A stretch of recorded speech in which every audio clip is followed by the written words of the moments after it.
Feliz y bendecido día, aprendiendo un curso de milagros. El secreto de la verdadera oración es olvidarte de las cosas que crees necesitar. Pedir algo específico es igual que ver el pecado primero y luego perdonarlo. Del mismo modo, al orar pasas por alto tus necesidades específicas, tal como las ves, y las dejas en manos de Dios. Ahí se convierten en los regalos que le haces, pues le dicen que no antepondrás otros dioses a Él, ni que quieres otro amor que el suyo. Este libro es un comienzo, no un final.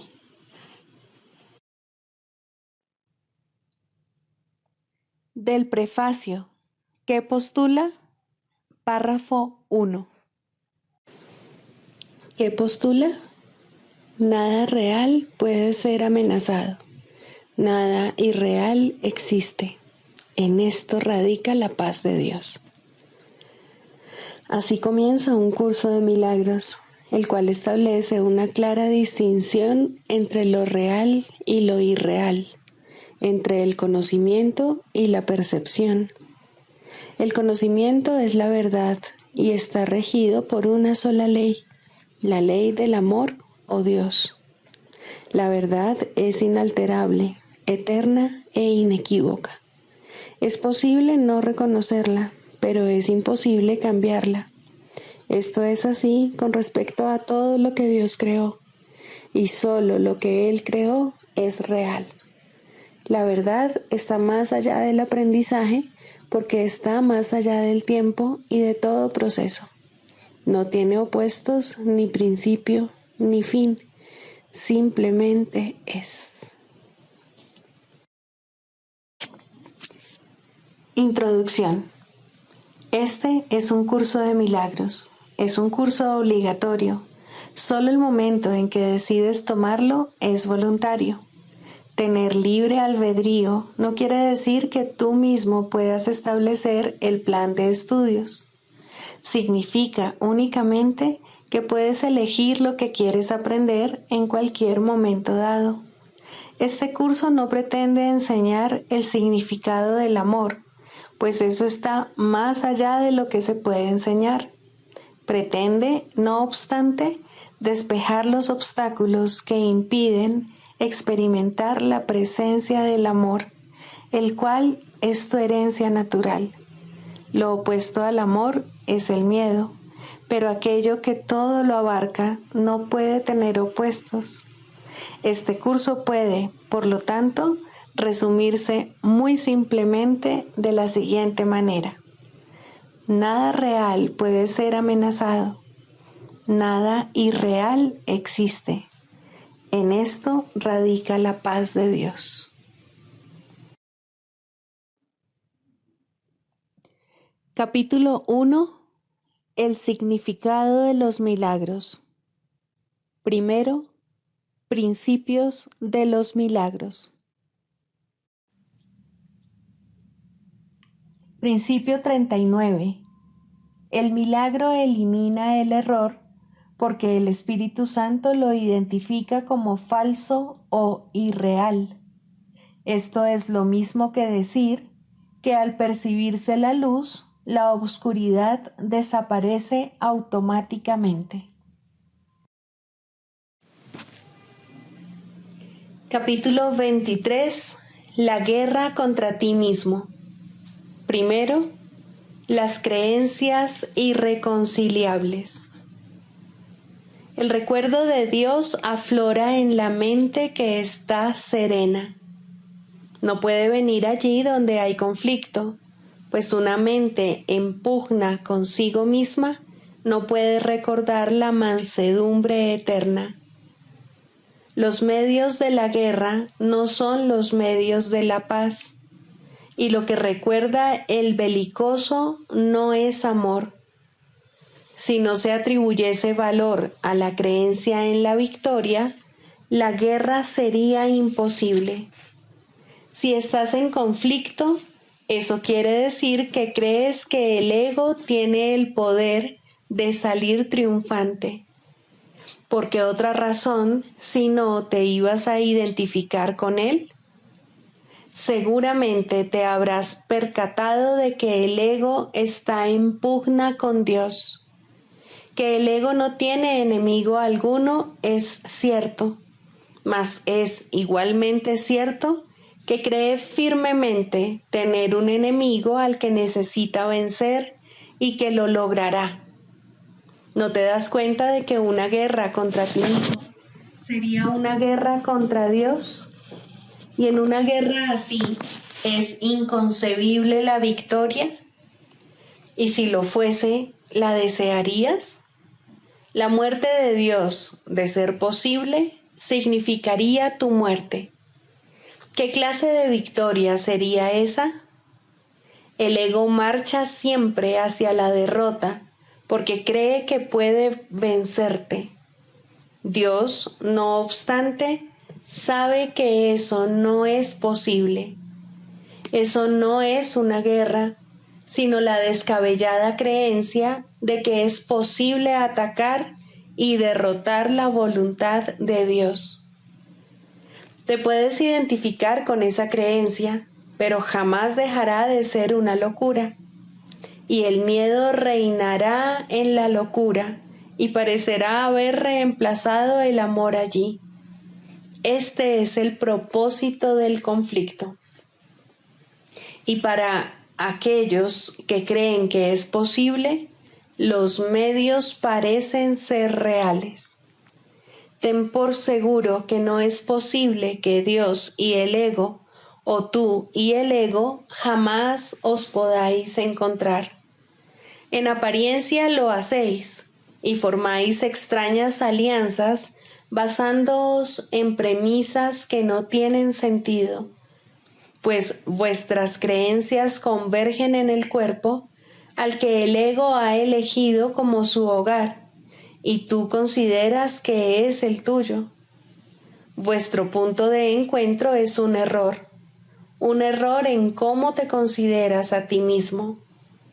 El ego se une a una ilusión de ti que tú compartes con él. Las ilusiones, no obstante, no pueden unirse. Son todas lo mismo y no son nada. Su unión está basada en la nada, pues dos de ellas están tan desprovistas de sentido como una o mil.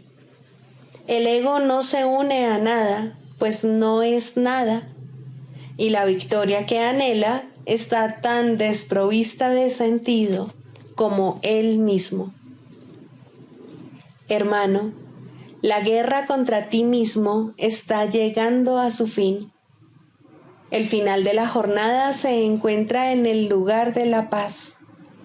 ¿No te gustaría aceptar la paz que allí se te ofrece? Este enemigo contra el que has luchado como si fuese un intruso a tu paz, se transforma ahí, ante tus propios ojos, en el portador de tu paz. Tu enemigo era Dios mismo, quien no sabe de conflictos, victorias o ataques de ninguna clase. Su amor por ti es perfecto, absoluto y eterno. El Hijo de Dios en guerra contra su Creador es una condición tan ridícula como lo sería la naturaleza, rugiéndole iracunda al viento, proclamando que él ya no forma parte de ella. ¿Cómo iba a poder la naturaleza decretar esto y hacer que fuese verdad? Del mismo modo, no es a ti a quien le corresponde decidir qué es lo que forma parte de ti y qué es lo que debe mantenerse aparte. Esta guerra contra ti mismo se emprendió para enseñarle al Hijo de Dios que Él no es quien realmente es y que no es el Hijo de su Padre. A tal fin, debe borrar de su memoria el recuerdo de su Padre. En la vida corporal, dicho recuerdo se olvida, y si piensas que eres un cuerpo, creerás haberlo olvidado. Mas la verdad nunca puede olvidarse de sí misma, y tú no has olvidado lo que eres. Solo una extraña ilusión de ti mismo, un deseo de derrotar lo que eres, es lo que no se acuerda. La guerra contra ti mismo no es más que una batalla entre dos ilusiones que luchan para diferenciarse la una de la otra, creyendo que la que triunfe será la verdadera. No existe conflicto alguno entre ellas y la verdad, ni tampoco son ellas diferentes entre sí. Ninguna de las dos es verdad. Por lo tanto, no importa qué forma adopten. Lo que las engendró es una locura y no pueden sino seguir formando parte de ello.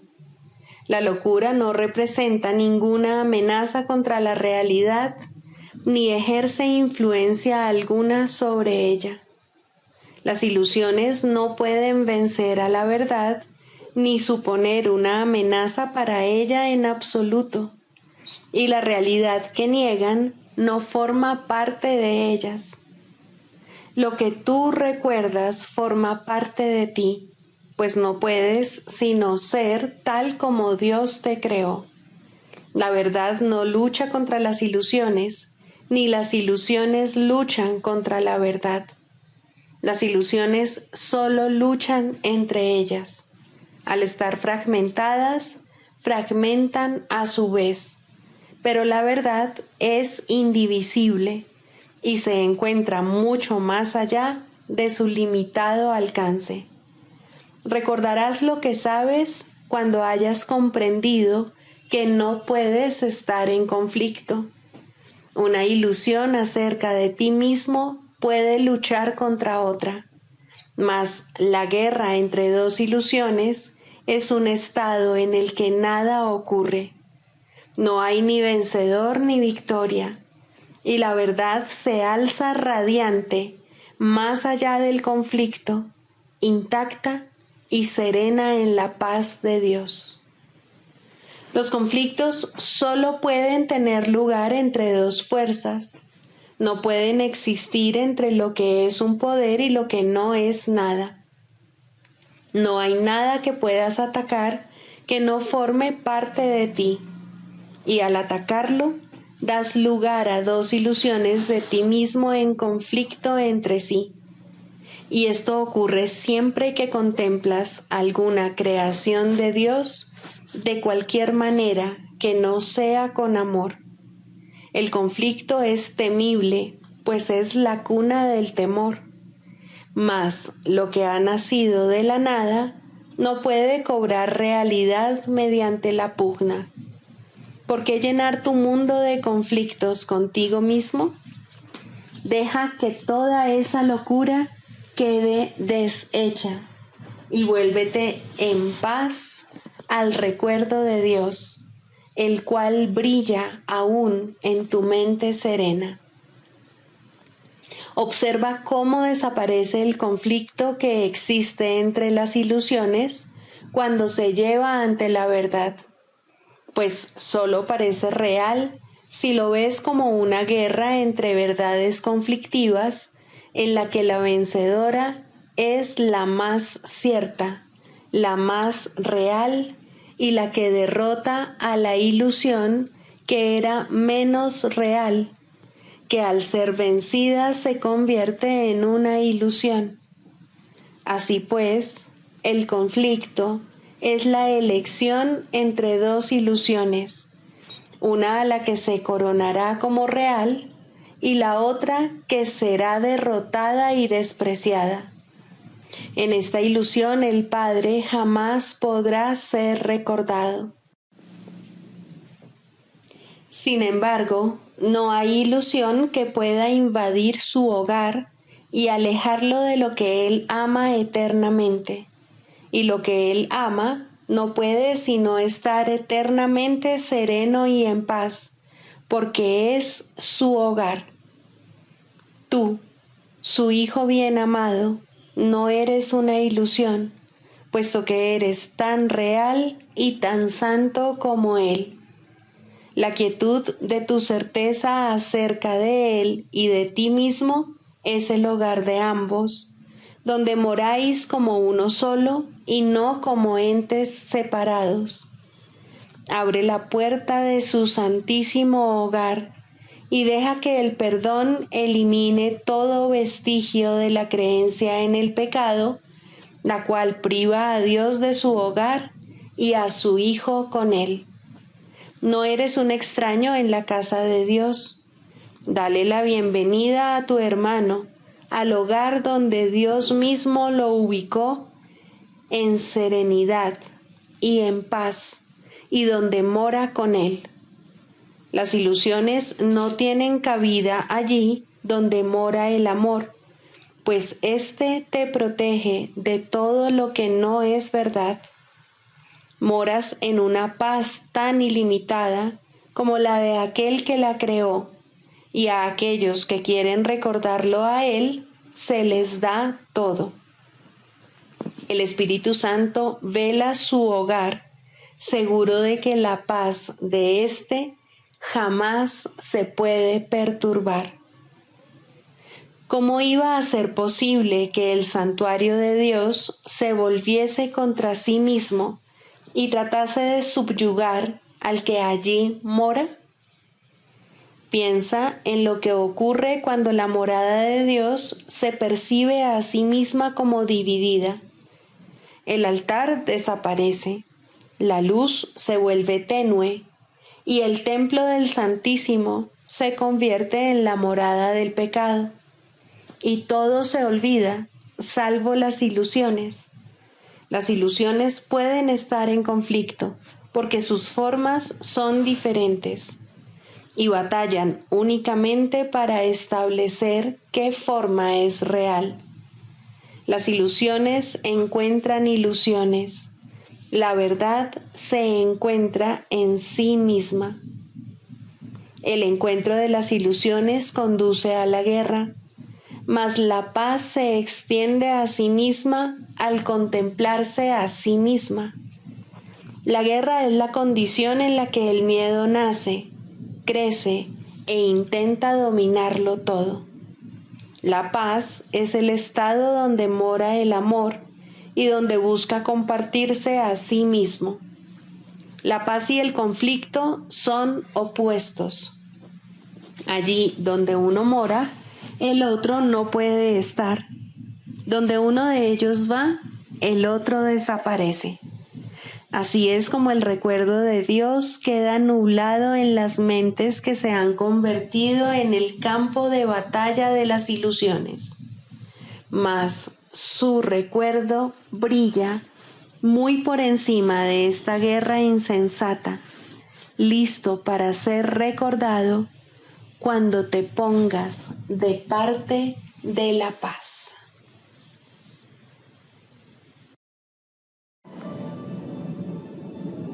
Libro de ejercicios, lección 157. En su presencia he de estar ahora. Este es un día de silencio y de fe. Es un tiempo especial y muy prometedor en el calendario de tus días. Es un tiempo que el cielo ha reservado para brillar sobre él y verter una luz perenne en la que se oyen ecos de la eternidad. Este día es santo, pues anuncia una nueva experiencia, una manera de sentir distinta y una conciencia diferente. Son muchos los días y las noches que te has pasado celebrando la muerte. Hoy vas a aprender a sentir el júbilo de la vida. Este es otro punto decisivo en el plan de estudios.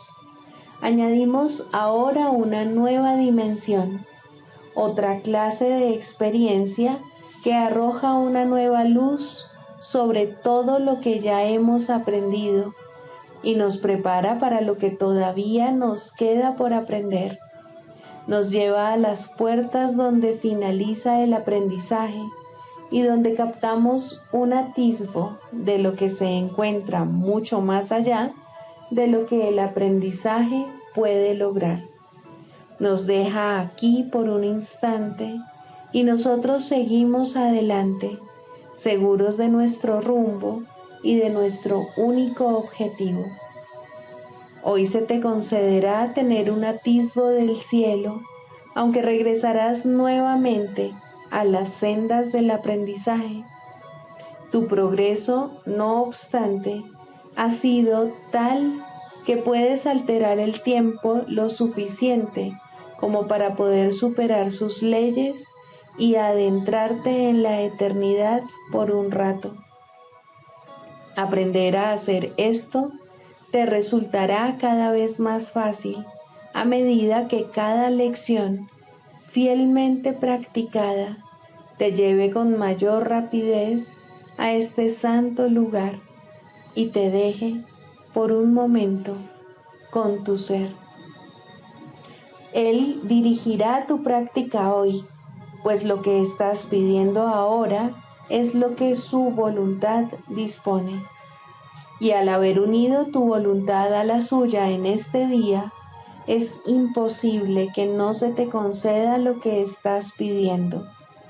No necesitas más que la idea de hoy para iluminar tu mente y dejar que descanse en tranquila expectación y en sereno gozo, desde los cuales dejas atrás rápidamente al mundo.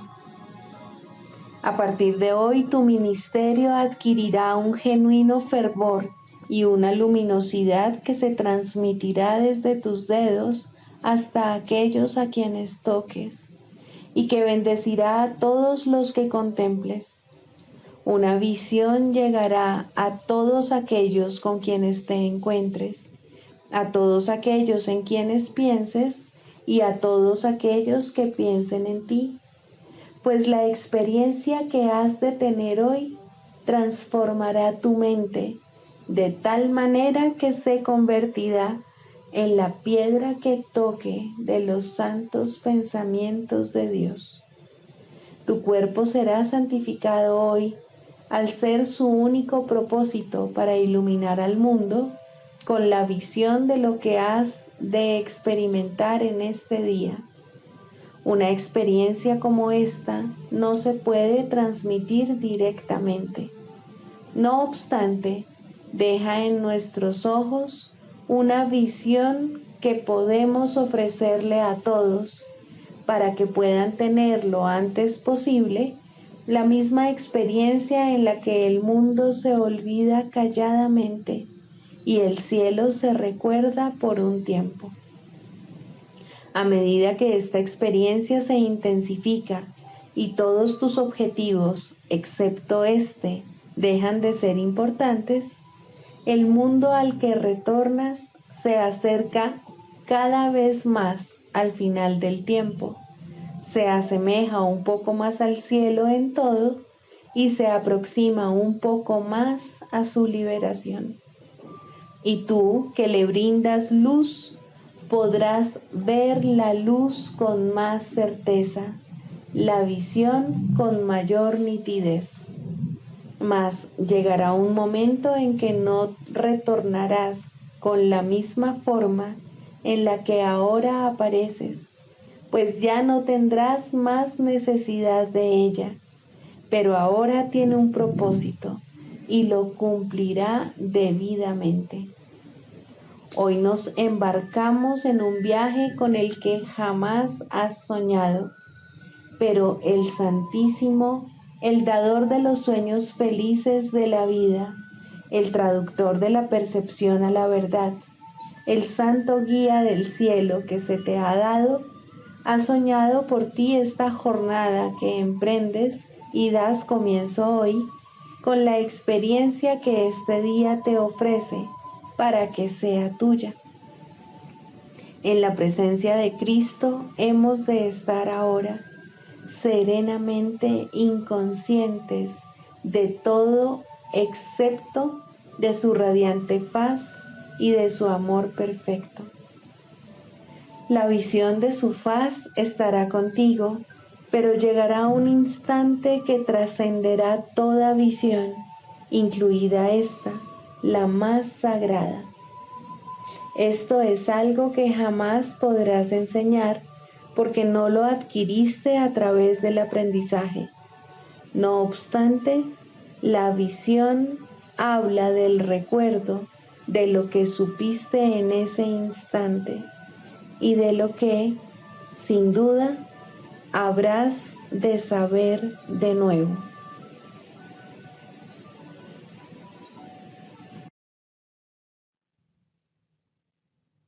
Del manual para el maestro, pregunta 4. ¿Cuáles son las características de los maestros de Dios? 6. Indefensión. Los maestros de Dios han aprendido a ser sencillos. No tienen sueños que tengan que defender contra la verdad. No tratan de forjarse a sí mismos. Su júbilo procede de saber quién los creó. ¿Y es acaso necesario defender lo que Dios creó? Nadie puede convertirse en un maestro de Dios avanzado hasta que no comprenda plenamente que las defensas no son más que absurdos guardianes de ilusiones descabelladas. Cuanto más grotesco es el sueño, más formidables y poderosas parecen ser sus defensas. Sin embargo, el Maestro de Dios acepta finalmente mirar más allá de ellas. Se da cuenta de que allí no había nada. Lentamente, al principio, permite que se le desengañe, pero a medida que su confianza aumenta, aprende más rápido. Cuando se abandonan las defensas, no se experimenta peligro. Lo que se experimenta es seguridad. Lo que se experimenta es paz. Lo que se experimenta es dicha. Y lo que se experimenta es Dios.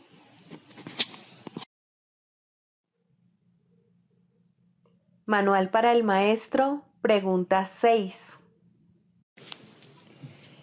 ¿Tiene siempre lugar la curación? Sí, la curación siempre tiene lugar. Es imposible dejar que las ilusiones se lleven ante la verdad y al mismo tiempo conservarlas. La verdad demuestra que las ilusiones no tienen ningún valor. El Maestro de Dios ha visto la corrección de sus propios errores en la mente del paciente, al reconocerla como lo que es. Al haber aceptado la expiación para sí mismo, también la ha aceptado para el paciente. ¿Qué ocurre, sin embargo, cuando el paciente usa la enfermedad como una forma de vida, creyendo que la curación es el camino a la muerte? Cuando esto ocurre, una curación repentina podría ocasionar una aguda depresión y una sensación de pérdida tan profunda que el paciente podría incluso tratar de destruirse a sí mismo. No teniendo nada por lo que vivir, podría hasta pedir la muerte. Por su propio bien, pues, la curación tiene que esperar.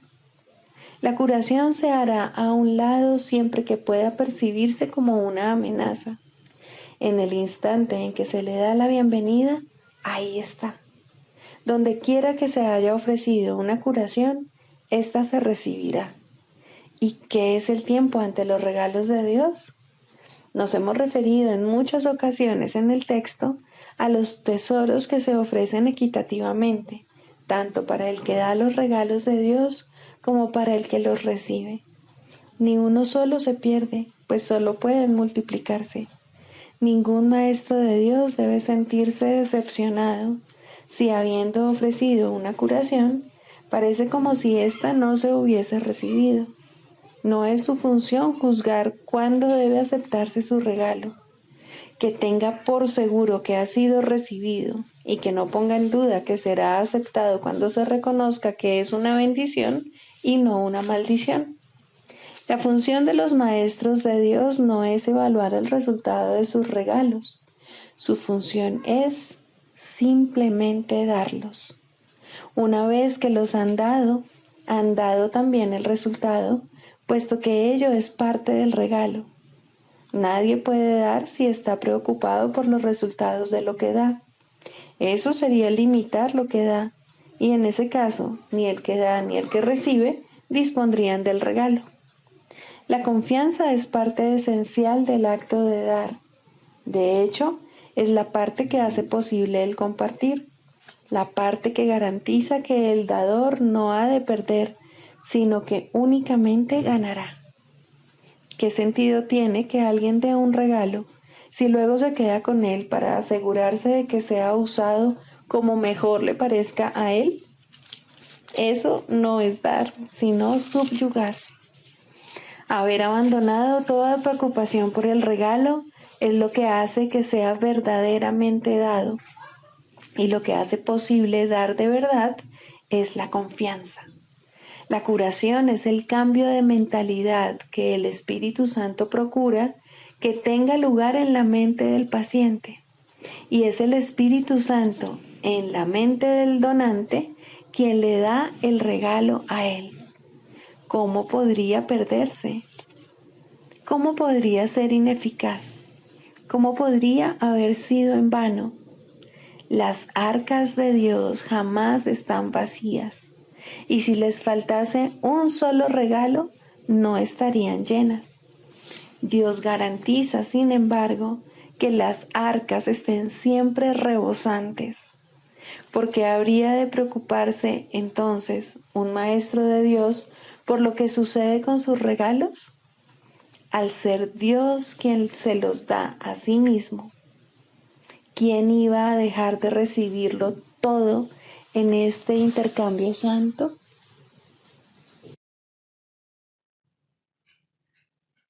Clarificación de términos. El ego, el milagro. Las ilusiones no perdurarán. Su final es indudable, y eso es lo único que es seguro en su mundo. Por eso es por lo que es el mundo del ego. ¿Qué es el ego? El ego no es más que un sueño de lo que en realidad eres, un pensamiento de que estás separado de tu Creador y un deseo de ser lo que Él no creó.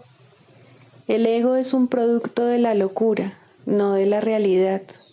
Es tan solo un nombre para lo innombrable, un símbolo de lo imposible, una elección de opciones que no existen. Le damos un nombre solo para que nos ayude a entender que no es más que un pensamiento ancestral según el cual aquello que se ha inventado es inmortal. Mas, ¿qué podría proceder de ello excepto un sueño que, al igual que todos los demás sueños, tan solo puede terminar en la muerte? ¿Qué es el ego? El ego no es nada, pero se manifiesta de tal forma que parece ser algo. En un mundo de formas no se puede negar al ego, pues solo él parece real. Mas, ¿podría el Hijo de Dios, tal como su Padre lo creó, morar en una forma o en un mundo de formas? Si alguien te pide que definas al ego y expliques cómo se originó, es porque cree que el ego es real e intenta, por definición, asegurarse de que su naturaleza ilusiva quede oculta tras las palabras que parecen otorgarle realidad. Ninguna definición que se haya hecho de una mentira puede hacer que ésta sea verdad, ni tampoco puede haber una verdad que las mentiras puedan realmente ocultar. La irrealidad del ego no se niega con palabras, ni su significado se vuelve claro por el hecho de que su naturaleza parezca tener una forma. ¿Quién puede definir lo indefinible? Sin embargo, incluso para esto hay una respuesta. No podemos formular realmente una definición de lo que es el ego, pero sí podemos decir lo que no es. Y esto lo podemos ver con perfecta claridad. Basándonos en eso, podemos deducir lo que es. Observa su opuesto y verás la única respuesta que tiene sentido. A lo opuesto al ego, desde cualquier punto de vista, origen, efectos y consecuencias, le llamamos milagro. En él encontramos todo lo que no tiene que ver con el ego en este mundo. El milagro es lo opuesto al ego, y solo en él podemos observar lo que era el ego, pues en él vemos lo que éste aparentemente hacía, y la causa y sus efectos no pueden sino seguir siendo una misma cosa. Donde antes había obscuridad, ahora veremos luz. ¿Qué es el ego? Lo que antes era la obscuridad. ¿Dónde está el ego? Donde antes estaba la obscuridad. ¿Qué es ahora y dónde puede encontrársele? No es nada y no se le puede encontrar en ninguna parte. Ahora la luz ha llegado y su opuesto se ha ido sin dejar ni rastro. Donde antes había maldad, ahora hay santidad. ¿Qué es el ego? Lo que antes era maldad. ¿Dónde está el ego? En una pesadilla que solo parecía ser real mientras la estabas soñando. Donde antes había crucifixión, ahora está el Hijo de Dios. ¿Qué es el ego? ¿Quién tiene necesidad de preguntar? ¿Dónde está el ego? ¿Quién necesita ir en busca de ilusiones ahora que los sueños han desaparecido? ¿Qué es un milagro? Un milagro es un sueño también, pero si observas todos los aspectos de ese sueño, jamás volverás a dudar. Observa el bondadoso mundo que se extiende ante ti mientras caminas envuelto en mansedumbre. Observa a los ayudantes que encuentras a lo largo del camino que recorres, felices ante la certeza del cielo y la garantía de paz. Y observa también, por un instante, lo que por fin dejaste atrás y finalmente pasaste de largo. Esto es lo que era el ego, el odio cruel, la necesidad de venganza y los gritos de dolor, el miedo a la muerte y el deseo de matar, la ilusión de no tener hermanos y el yo que parecía estar solo en el universo.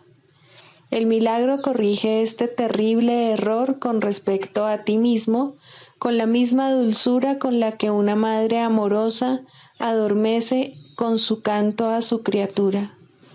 ¿No preferirías escuchar un canto así?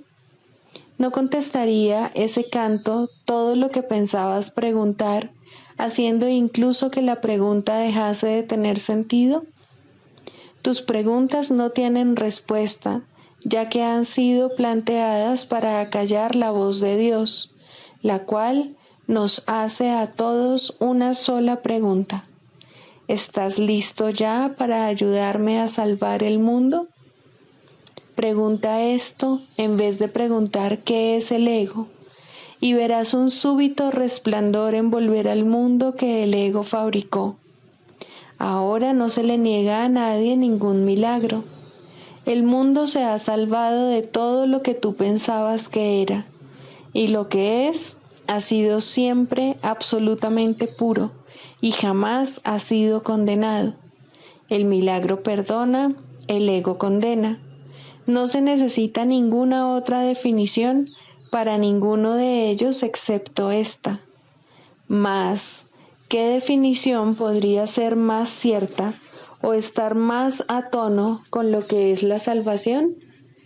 Con esto, el problema y la respuesta se llevan una al lado del otro, y al estar finalmente juntos, la elección es obvia. ¿Quién elegiría el infierno de reconocer que eso es lo que está eligiendo? ¿Y quién no seguiría adelante un poco más cuando le ha sido dado comprender que el camino es corto y que el cielo es su meta?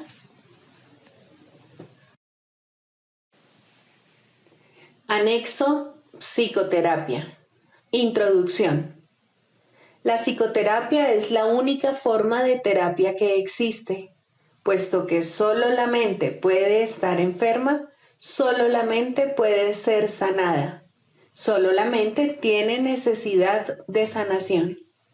Este no parece ser el caso, pues las manifestaciones de este mundo parecen bastante reales. La psicoterapia es necesaria para que un individuo pueda comenzar a cuestionar su realidad. Algunas veces puede comenzar a abrir su mente sin ayuda formal, pero incluso entonces es siempre algún cambio en su percepción de las relaciones interpersonales lo que le permite hacerlo. Algunas veces necesita una relación más estructurada y extensa con un terapeuta oficial. En ambos casos, la tarea es la misma. El paciente debe ser ayudado a cambiar la idea acerca de la realidad de las ilusiones. El canto de la oración. 1. La oración. Introducción. La oración es el mayor regalo en el cual Dios bendijo a su Hijo cuando lo creó. Ya era entonces aquello que habría de llegar a ser, la única voz que el Creador y la creación comparten, el canto que el Hijo entona al Padre, quien devuelve las gracias que el canto le brinda. La armonía es perpetua, y perpetua es también la gozosa concordia de amor que eternamente ambos se profesan el uno al otro. Y de este modo se extiende la creación. Dios da gracias a su extensión en su Hijo. El Hijo da gracias por su creación en el canto que entona mientras crea en nombre de su Padre. El amor que comparten es lo que toda oración habrá de ser por toda la eternidad, cuando al tiempo le llegue su fin, porque así era antes de que el tiempo pareciese existir. Para ti que te encuentras brevemente en el tiempo, la oración toma la forma que mejor satisfaga tu necesidad. Solo tienes una. Lo que Dios creó uno debe reconocer su unidad y alegrarse de que lo que las ilusiones parecían separar es uno por siempre en la mente de Dios. La oración debe ser ahora el medio por el que el Hijo de Dios abandona sus metas e intereses separados y se dirige en santo júbilo a la verdad de la unión con su Padre y consigo mismo. Abandona tus sueños, Santo Hijo de Dios, y alzándote tal como Dios te creó, prescinde de los ídolos y acuérdate de Él. La oración te sustentará ahora y te bendecirá según elevas tu corazón a Él en un canto ascendente que se eleva muy alto y luego más alto aún, hasta que tanto lo alto como lo bajo desaparecen.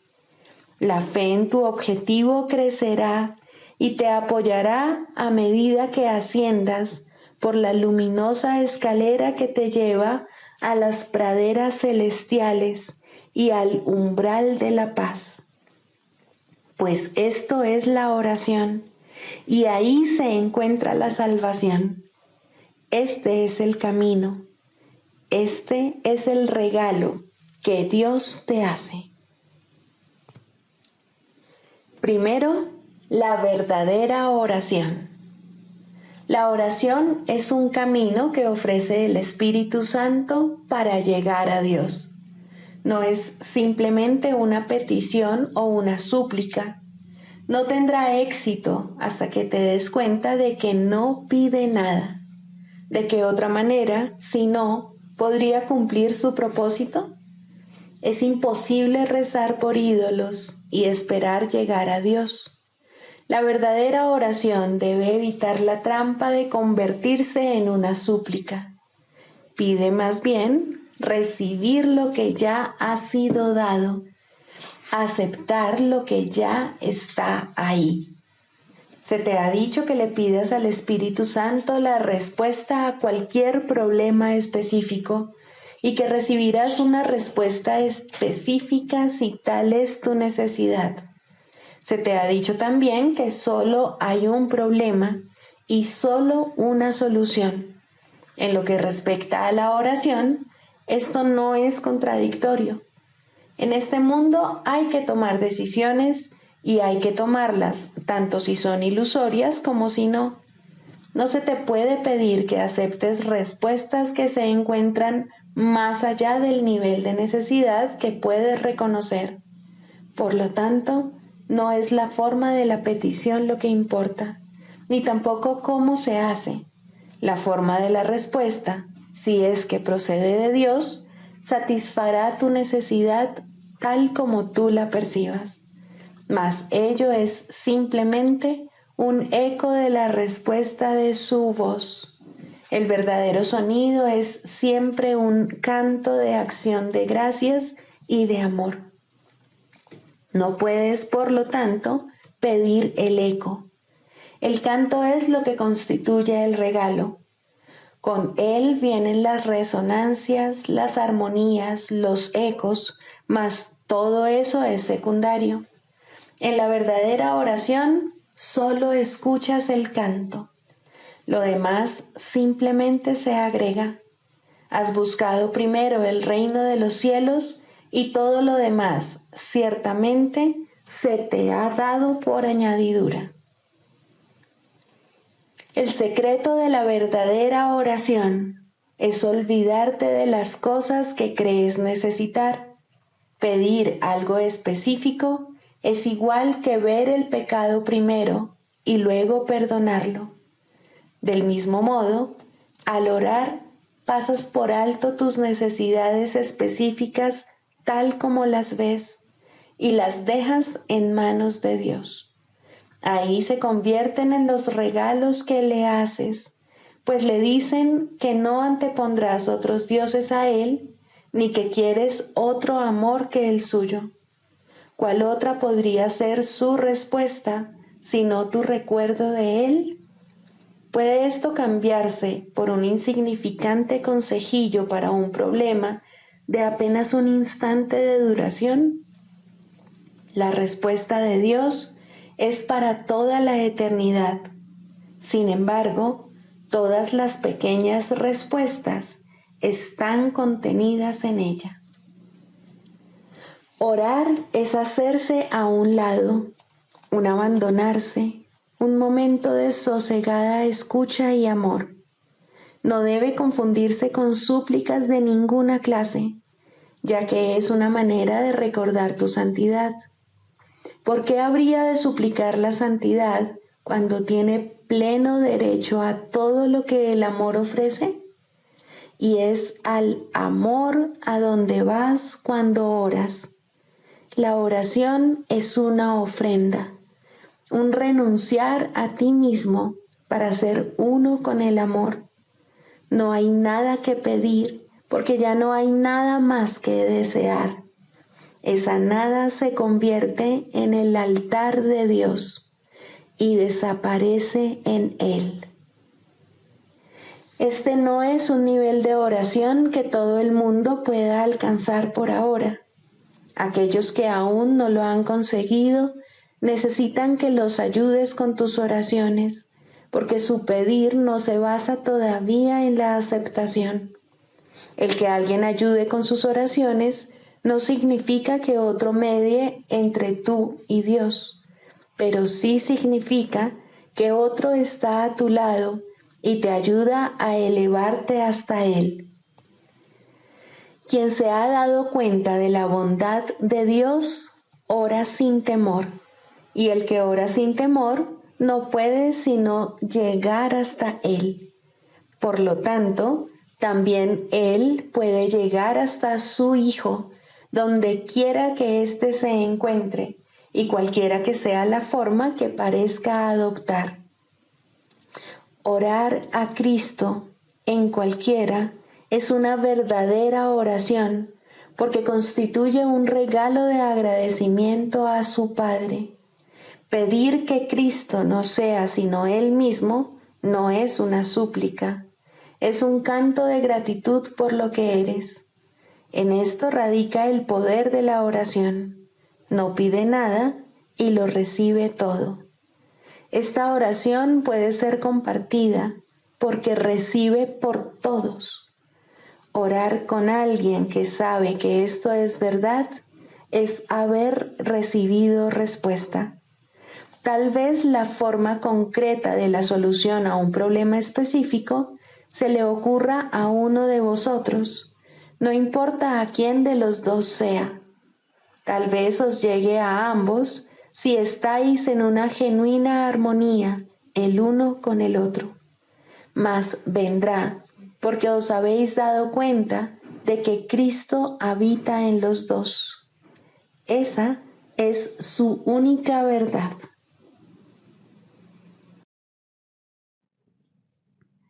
Sigamos a Jesús haciendo del perdón algo tan natural como respirar y algo tan vital como el aire. Amén.